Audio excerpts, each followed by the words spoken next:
ආයුබෝවන් කියලා ඔයාලා හැමදිනෙක්ම මගේ channel එකට පිළිගන්නවා. අපි අද බලන්න යන්නේ නොවැම්බර් මාසය සඳහා ඔබගේ ලිංගික ජීවිතය කොහොමද කියලා මේ සුන්දර ටැරට් කාඩ් 3 මගින්. ඔබට සාර්ථක ආදර ආකර්ෂණයක් එහෙමත් නැත්නම් අලුත් කෙනෙකුගේ සම්බන්ධයක් එනවද කියලා අපි ඉස්සරහට බලමු. දැන් මේ පෙන්නන කාඩ් 3න් ඔයා එක කාඩ් එකක් තෝරගන්න. හරි. එහෙනම් දැන් ඔයා තෝරගත්ත කාඩ් එකත් එක්ක නොවැම්බර් මාසයේ ඔයාගේ ලිංගික ජීවිතය කොහොමද කියලා අපි බලමු. හරි. ඔයා තෝරගත්තේ 7 of Wands නම්. මේකෙන් පෙන්වන්නේ ඔබ මේ මාසය තුල ඔබේ සම්බන්ධතාවයේදී තරගයකට මුහුණ දෙන බවයි. තවත් ඔබට හැඟෙන්න පුළුවන් ඔබේ ආදරය, ඔබේ ලිංගික ආකර්ෂණය ආරක්ෂා කරලා තියාගන්න ඕනේ කියලා. මේකේ තියෙන විදිහට කෙනෙක් ඔබේ සම්බන්ධයට අභියෝග කරන්න පුළුවන්. නමුත් ඔබට ඒක ජය ගන්න ශක්තිය තියෙනවා. ඔබේ ආදරයේදී නිරන්තරයෙන් ඔබව විශ්වාස කරන්න. තවදුරටත් ඔයා මේ කාලය ඔයාගේ සීමා මායිම් හොඳින් තීරණය කරගන්නා කාලයක්. ඔයාලගේ ශරීර වගේම හදවතත් එකට සම්බන්ධ වුණොත් ඔයාලට ගැඹුරු ආස්වාදයක් ලැබෙයි. අපි ඊළඟට යන් දෙවෙනි කාඩ් එකට. ඔයා තෝරගත්තේ 3 of Cups නම්. ඔයාගේ ලිංගික ජීවිතය මේ මාසයේදී ආලෝකමත්, විනෝදජනක සහ සතුටෙන් පිරී ඉතිරී යන එකක් වේවි.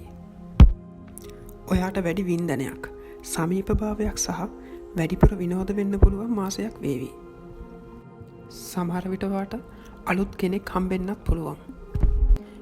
එහෙම නැත්නම් ඔයාට දැනටමත් ඉන්න පාර්ට්නර් එක්ක විනෝදකාමී සම්බන්ධතාවක් පවත්වා ගන්න පුළුවන්. තවදුරටත් ඔබට ඔබේ ශරීරය ගැන කොන්ෆිඩන්ස් එකක් ගොඩනගා ගන්න අවස්ථාවක් ඇති වෙනවා වගේම ඔබට ඔබේ ආදරණීය හා සරාගී හැඟීම් ඔබේ පාර්ට්නර් එක්ක බෙදා ගන්න තියෙන බය නැති වෙනවා. ඔයා සිංගල් කෙනෙක් නම් බොහෝ විට ඔයාට කෙනෙක් හමු වෙන්න පුළුවන්.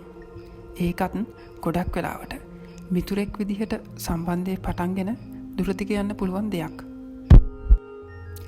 අපි ඊළඟට යමු අන්තිම කාඩ් එකට. මේ කාඩ් එකේ නම තමයි 10 of Cups. ඔයාලා දන්නවද මේක අතිශය සුන්දර කාඩ් එකක්. මේකෙන් පෙන්වන්නේ ඔබේ සම්බන්ධය මේ මාසය තුලදී ගැඹුරු තත්වයකට යන්න පුළුවන් කියලා. ඔබේ ලිංගික ජීවිතය සතුටෙන් පිරෙන අතර ඉතාමත් ඉමෝෂනල් කනෙක්ෂන් එකක් සහිත එකක් වෙනවාට නොඅනුමානයි. තවද ඔබ දෙදෙනාට ඔබ දෙදෙනාගේ සම්බන්ධය තුළ ඉතාමත් සාමකාමී බවක් දැනේවි. ඔයා සිංගල් කෙනෙක් නම් බොහෝ විට මේ මාසයේදී ඔයාට දීර්ඝකාලීන ආදර සම්බන්ධතාවක් සඳහා දොරගුළු විවර වෙන්න පුළුවන්. ඉතින් ඔයා තෝරගත්ත කාඩ් වලට අනුව නොවැම්බර් මාසයේදී ඔයාගේ ලිංගික ජීවිතයට වෙන්න පුළුවන් දේවල් තමයි ඒ. තවත් මේ වගේ වීඩියෝ බලන්න අපිව සබ්ස්ක්‍රයිබ් කරන්න. ඒ වගේම මේ වීඩියෝ එක හොඳයි නම් ලයික් එකකුත් දාන්න. ඉතින් එහෙනම් අපි ගිහින් එන්නම්.